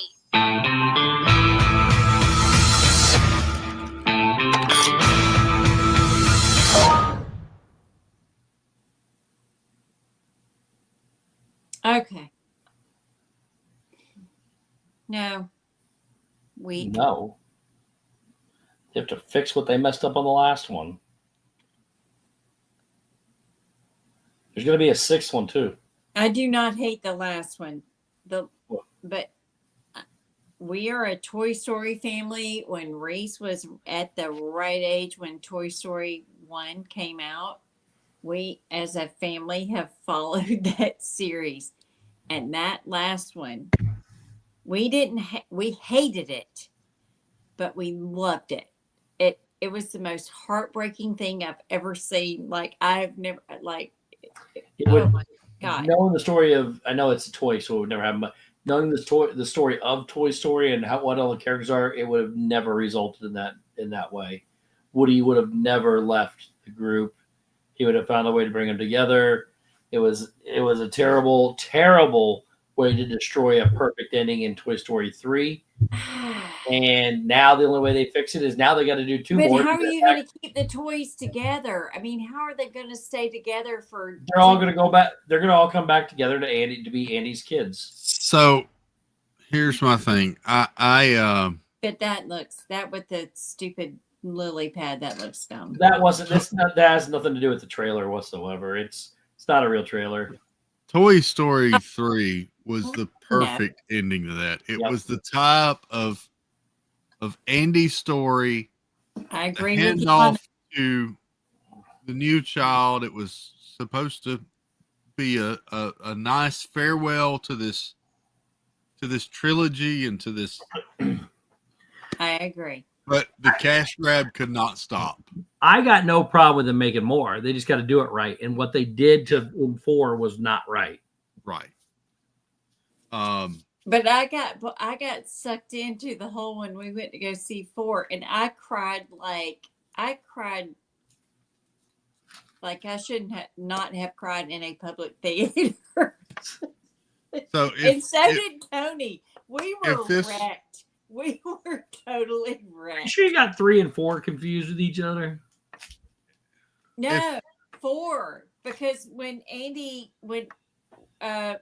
Woody left and said bye to Buzz, and it was like Woody went with Bo Peep. That would never happen. But it did in front of my And that's why they ruined it, and they got to go fix it now. it. I just lost it. They got to fix it now. And they all got to come back to Andy's kid. 3 is what broke Reagan. 3 absolutely broke my daughter. 3 broke the world. Her. I'm not going. Okay, here's two things for you. One, if they're doing, Angela. Bonnie's getting a tablet in 5. Does that mean 6 is Bonnie learns to use AI? Yeah, for real. Yeah. And my other thing is, here's a hot take for you. I still haven't watched Toy Story 4. Oh. You probably shouldn't. I haven't. I still haven't because I love the way that I feel after watching Toy Story 3. It was so gut-wrenching. It was just such a good moment at the end. Listen, I again, haven't bothered to watch 4. They can make 30 of them if they want to, as long as they do them right. Here's the funny thing. They didn't do 4 right. With our family, it's such that series is so big to us, but we went and saw 4 at the theater. I think it was the day it was released. We never do that. And I don't think any one of us as a family member has ever rewatched it, ever. Then how do you like it? Like streaming or anything. I think it just wrecked us so bad. It just like it killed us. We were just like, I still look at me even trying to talk about it. No, I got no problem with them making it. I just don't think they did it right. I don't think this one's going to be right either. I think probably y'all are right. Anything after 3 is just going to be. No. I think this is going to set up to finish it right. Again, full circle back to Molly, back to Andy's kid. But they got to get there. Where's Woody? He's coming back. Buzz? Don't know, but apparently Forky's got a friend. Yeah. Well, and she shows up in the last one. Oh, does she? Yeah, but we'll see. Woody's clearly back. Yep. Woody's back. Buzz is back. That's well. Good. If this is even part of the trailer, they could have still taken this from another. They could have taken this from another film. It has. That's why these teaser trailers are stupid. Yeah, but he see the green room in the other images. So I don't know.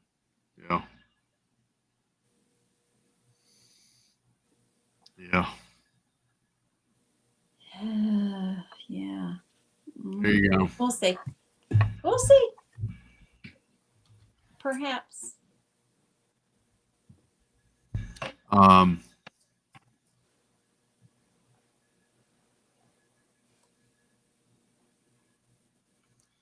watched this trailer yesterday.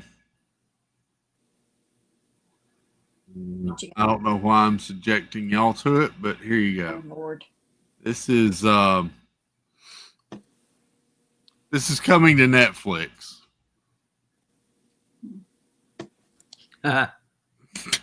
Mr. Bean. Well, yeah. Sorry. No sound, Chris. Oh, no sound? Hang on. Let me try that again.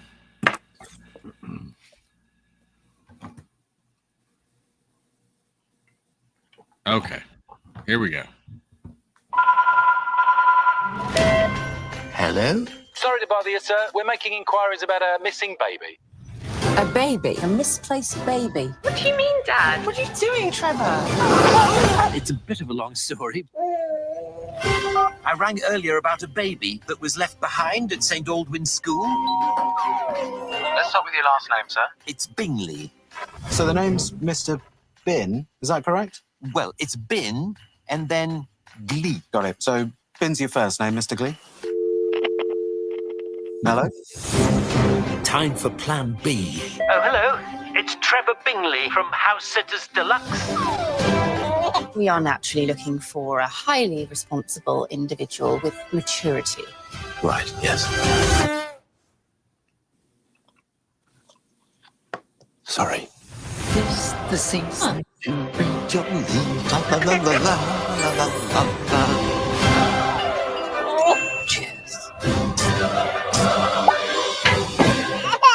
Oh, goodness. This is an emergency. We have a missing infant. Whose baby is this?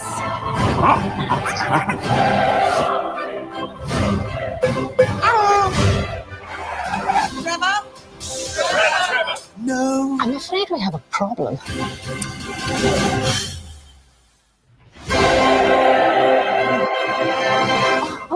How old is he? Oh, about 3 months. He's huge for 3 months. Well, you should see his mother.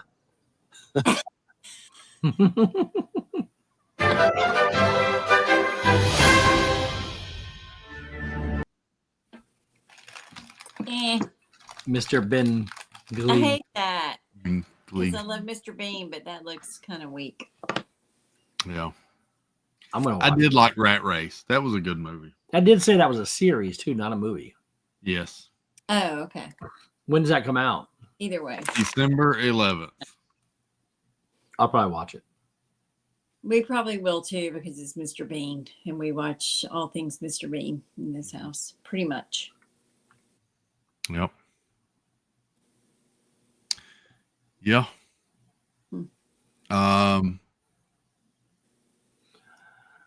Chris, I'm starting to fall asleep. All right, buddy. So you guys have a good night. You Good too. night, Steve.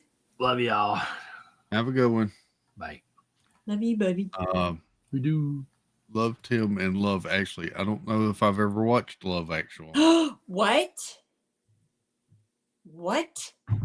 Have I watched Love Actually? What? Love It's the ultimate Christmas movie. 2003. When we meet one of my kids' friends that have not seen it, we borderline tie them to a chair and make them watch it. And we're about to have to do it this year with Reagan's boyfriend. He hasn't. I watched. Who's Angela Mintoff? Thank you. Love Actually. Stacey Rogers. How could you not? Find the Love Actually trailer. Oh my God. It's such a great Christmas movie. Is this Stephen K? Come on. I mean, I know it's not your jam. It's going to be a rom-com.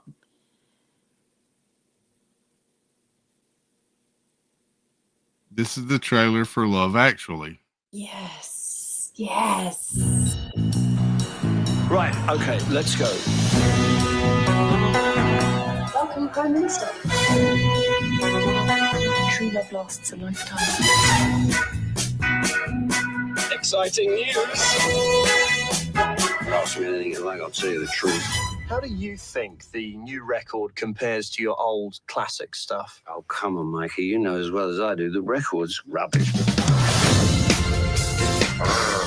Right, who can have to screw around here to get a cup of tea and a chocolate biscuit? Right. It's gonna be a very good Christmas. This is a terrible trailer. Oh, God, she's in.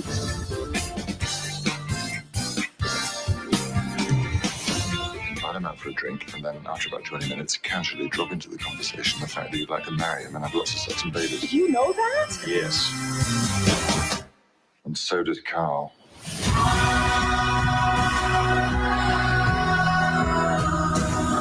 When it comes to me, you can have everything. The truth is, I'm in love. There's nothing I can do about it. Get nothing to lose. You'll always regret it if you don't.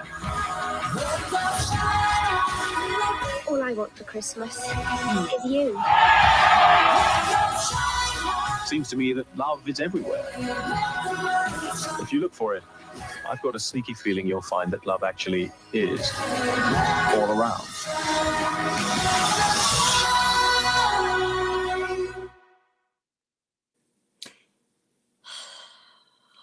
I need a minute. The trailer is kind of crap. There are about 8 storylines going on in the movie, and in the end, they all interconnect. And it's all centered around Christmas. It's UK. It is. It's as my parents would say, full of stars. It's full of stars. It's so good. I think I have seen that, Well, but there was so much going on. I don't remember it all.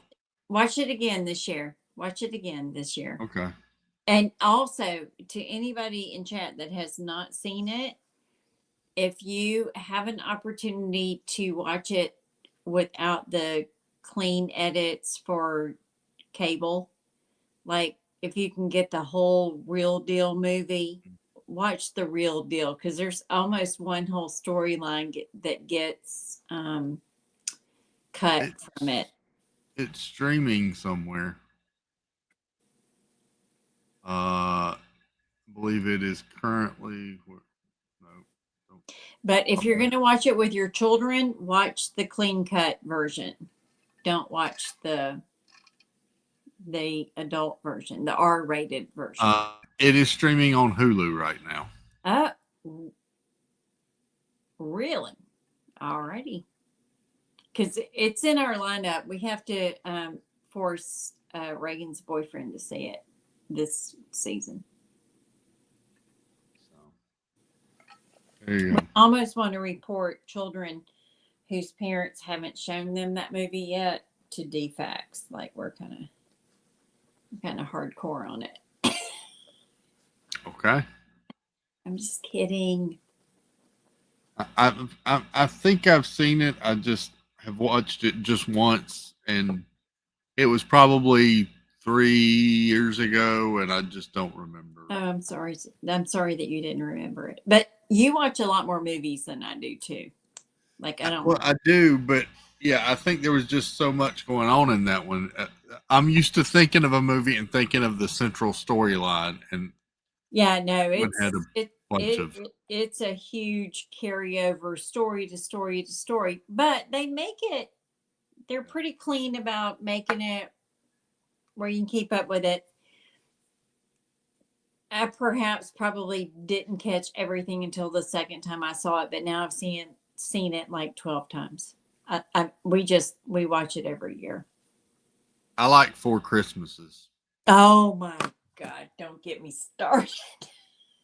I love that movie so much. That's one of my new holiday favorites. Yes. Robert Duvall. And I didn't watch it for the first time until like 2 years ago. Robert Duvall and that whole family. Oh my God. Yep. Mama Davy, welcome I know in. Good to see you. them. I feel like I know them. Yeah. I feel like they are my family. They're not, but the bouncy castle is funny too. I just like that. the That's brothers wrestling. It's what's his name? Vince Vaughn and the Marvel guy. Yeah, John Favreau. Yes. And yeah. And he and his wife playing. Yep. I'm sorry, I'm gonna lose it. Playing that game in the with Sissy Spacek. Yeah. Oh, I'm sorry. That is one for Christmas. I'm a sucker though for Reese Witherspoon. I love Reese Witherspoon movies. Cause honey, she's from your country. She is. I just love Reese Witherspoon. I do. Finally, I got warm enough to take that off.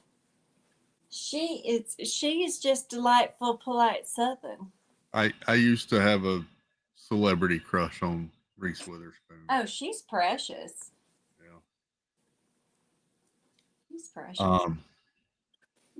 Ooh, finally I came out of Sherpa. Thank you, Jesus. God,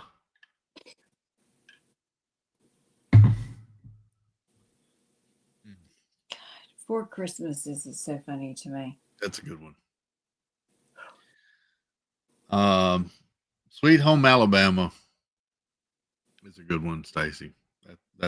I like Sweet Home Chris, did you ever see her in that Matthew McConaughey movie called Mud?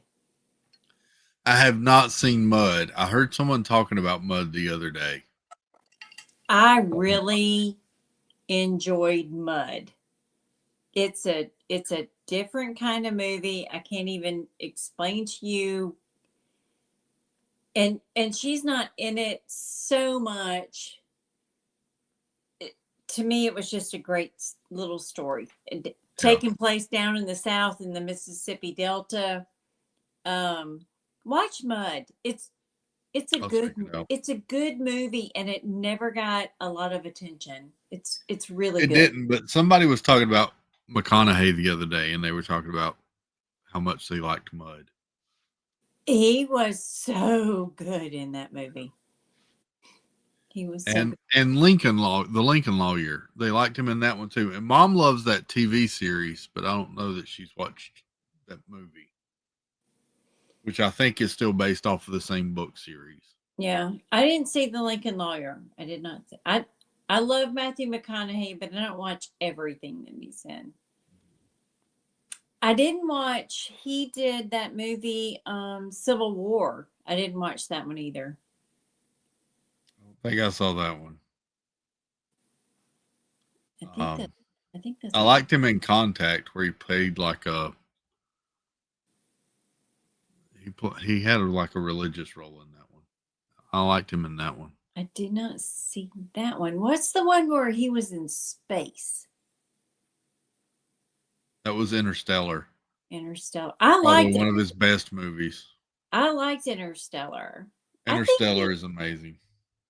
I know he gets a lot of crap, but when he's on, he's on. Like when he's really acting, he's on.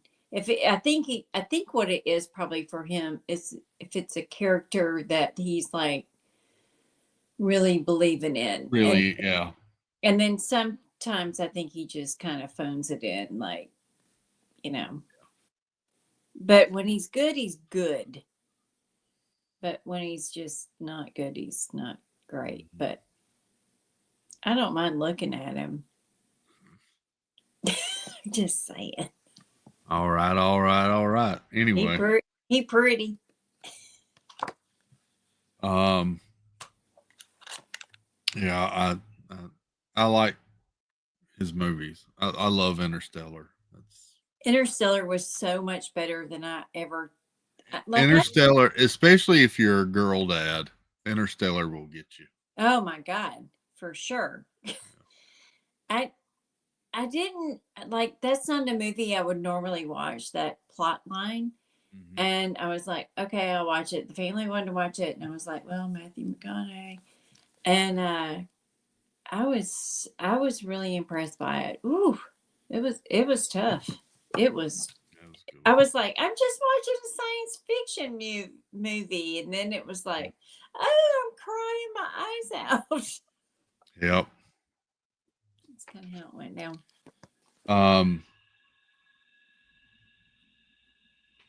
Yeah. I haven't seen You're Cordially Invited. I saw Stephen K. said she's in one with Will Ferrell called You're Cordially Invited. I have not seen that one. Oh, I haven't even heard of that. Yeah. It came out 2 years back. Yeah. I've never heard of that.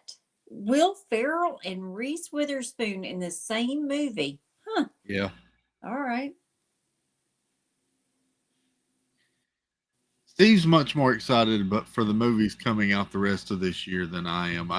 There's not a lot that I'm really looking forward to. To be honest, I'm very nervous about Zootopia 2. Yeah. I hope it does well, but I'm kind of nervous about it. Me too, Chris. I'm a little worried. I really don't care about Avatar. Not gonna lie. Rip. I haven't seen the second one, and this one like the second one looks visually beautiful. Beautiful. I'm just not interested in it, to be honest. I don't know what it is. I'm just not. I was not even interested in the first one. It's in my top 3 rides at Disney World, and I have no desire to learn about any of the stories 1, 2, or I guess now 3. I don't care. I don't care about the story. I just love the ride. Yeah. It's a beautiful ride, and I feel like I'm flying like a bird would, and that's all I need.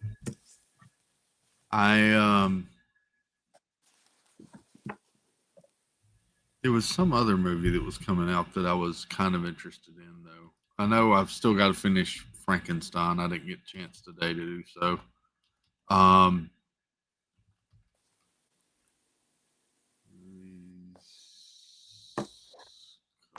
soon.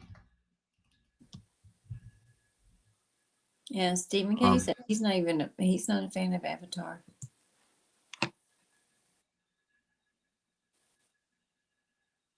Yeah. Wicked for Good comes out in a week and a half. That one's going to make bank at the box office. That one will do really good.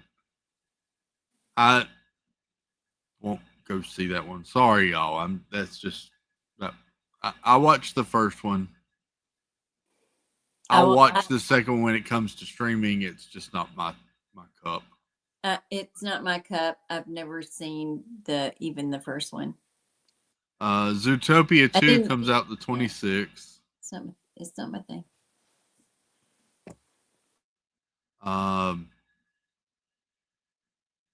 Wake Up Dead Man, The Knives Out mystery comes out the 26th also. We watched that trailer. I'll be excited about that. I don't care about. I just don't watch movies.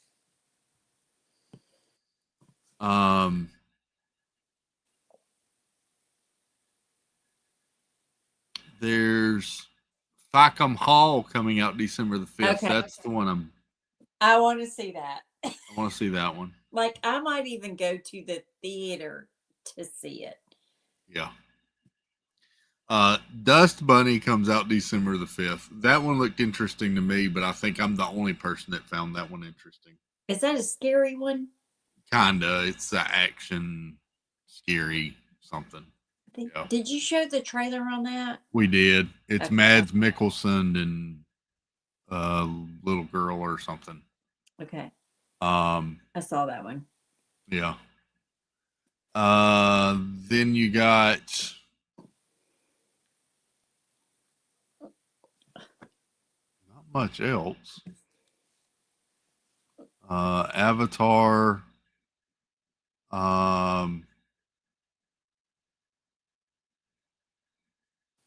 Comes out December the 19th.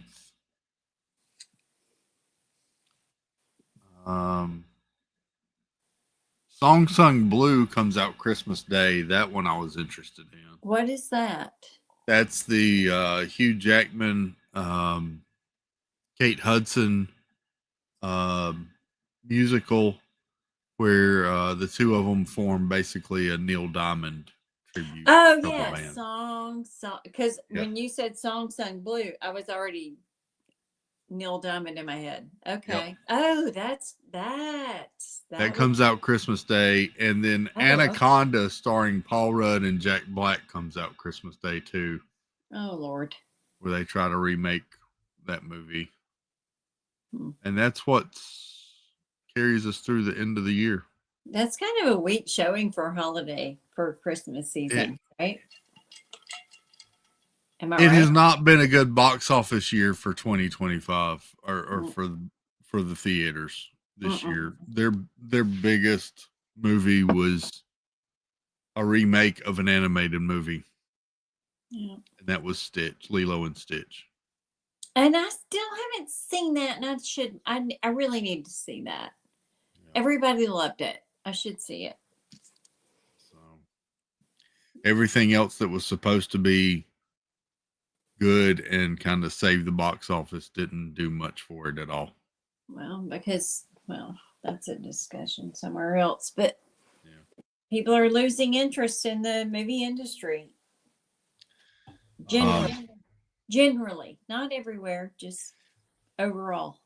Well, it's that, and I heard something the other day that I hadn't really thought about. When Disney bought Fox, they basically cut down the production of Fox because it's all being funded by Disney. Mm-hmm. And in essence, Fox went from releasing like 16 movies a year to 4. So we've lost basically 12 movies in the theater because of that acquisition. And then the creatives that make those movies, Yeah. right? Mm-hmm. So you're down to an original. And Fox would do creators.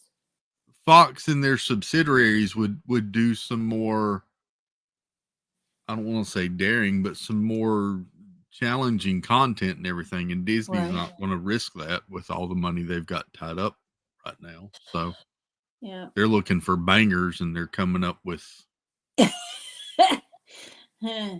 toads, shovels of sand. Yeah. We need Hollywood. Otherwise, how would we know who to vote for? Exactly, Jeff Condon. What would we do with ourselves? There's a new Christmas Carol movie coming out this year. It's called Christmas Karma. And the actor played Scrooge character may look okay. I'll check it out. I know Mel Gibson's got a movie coming out later this year too that I haven't watched the trailer for yet. Ooh, called Hunting Season. I would be very interested in that. We'll check those out. Maybe watch those tomorrow night. Miss Karma. I'll look for that, Stacy.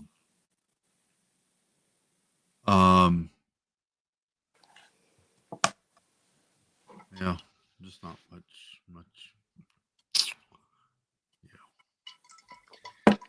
Yeah.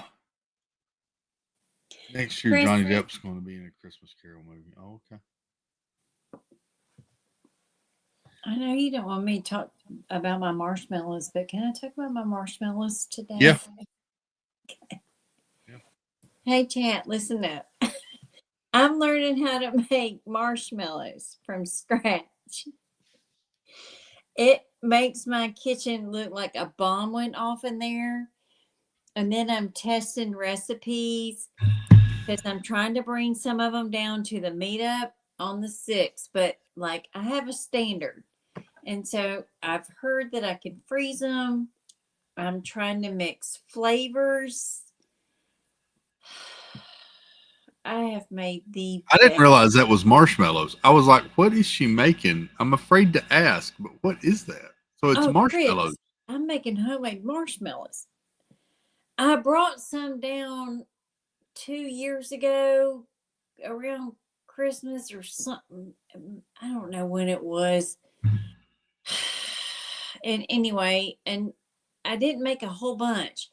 And anyway, some people have really asked me to make them again. And if you've ever had a homemade marshmallow versus one that you buy out of the grocery store in a bag, it's 2 different ball games. But I'm trying to make a ton of them I have a cookie exchange going on. I want to gift some out, like to people that I give, cracked pretzels out to and stuff. Yeah. And then I want to bring some to the J6. Sorry, not the J6, the December 6th. Sorry, that's a whole different thing. But anyway, but I have a standard, and I'm like, I'm testing so many recipes right now and seeing how they store because I'm told I can make them in advance. But if you ever want to make a homemade marshmallow and eat it within 4 to 6 hours or the next day right out of the blender or mixer, not blender, mixer. Oh, God. Chris, I've just got to get some to you so super fresh. I don't know how I'm going to do it, but I will make it happen. Anyway, I'm working on it. And so that's what I've been doing for 2 days because it was 26 degrees when I woke up yesterday morning. And I was like, I'm not going to leave my house today. So I'm going to start doing some Christmas baking. And that's what that's what I've been doing. Yes, I'm using corn syrup. There is no substitute for corn syrup. You cannot substitute it. They can tell you there's a substitute, but it doesn't work.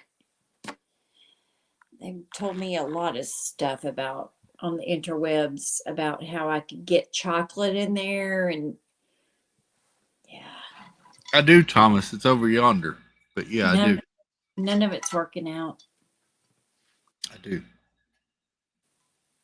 Mm. Epcot Forever Jordan, howdy. Welcome in. Hey, Jordan. Anyway, that's what I've been doing. I just wanted to bitch about it for a minute because some of those I'm making batches and some of them are just not working out. Ugh. What flavor are you trying or are you using? All right, I'm making just plain white, just plain vanilla. Those are coming out easier than anything else. I tried a mint chocolate chip. That was great when I put the light green food coloring in. Yeah. And then I put in the mini chocolate chips that I had run through a crusher. Not a crusher, but like I just kind of like pounded them a little bit. And when you make marshmallows in the mixer, they're still warm when you're pouring them out into the vessel that's going to make them in a shape. And then all of my beautiful mint green turned brown. So that didn't work great. They taste good, but I got to figure out a way to make them look appealing. And I'm going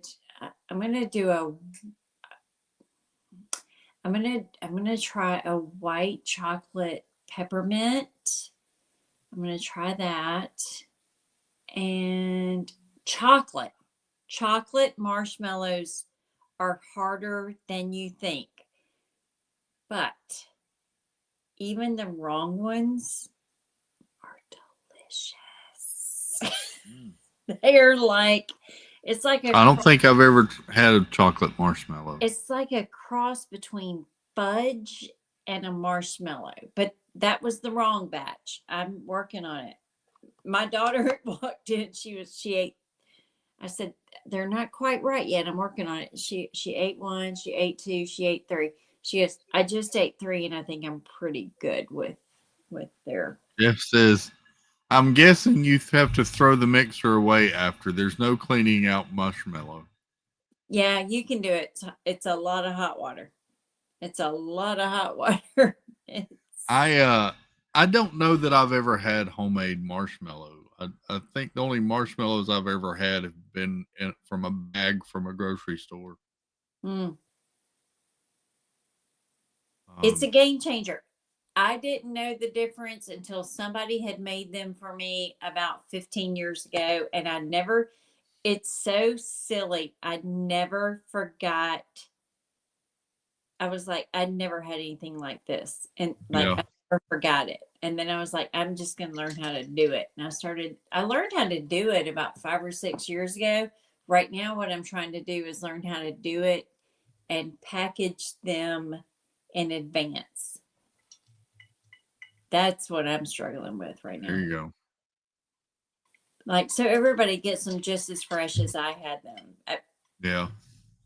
Having them the day before is killer.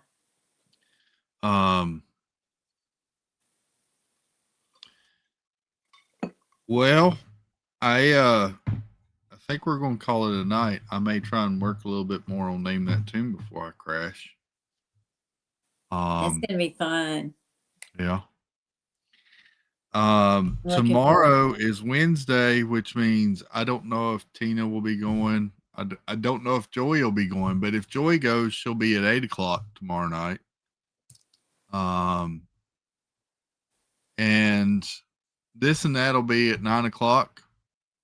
And I don't know what This and That's doing tomorrow night at 8. They at 9 don't know o'clock. either. But we'll be there.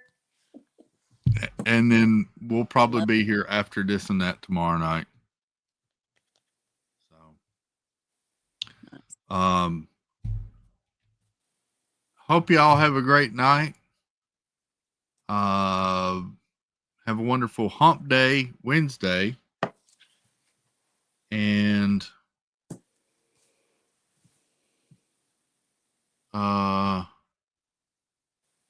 does it matter what they plant? It doesn't usually. No, it never really matters.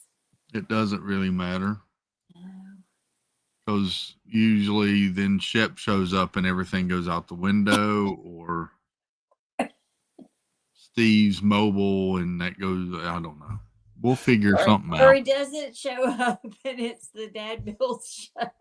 Dad Build show on the This and That show. Love you all. Thank you, Mike 88YC, for the super chat. Appreciate it, buddy. Thank you to all the ninjas. I see you, even though I don't see you, but I appreciate you.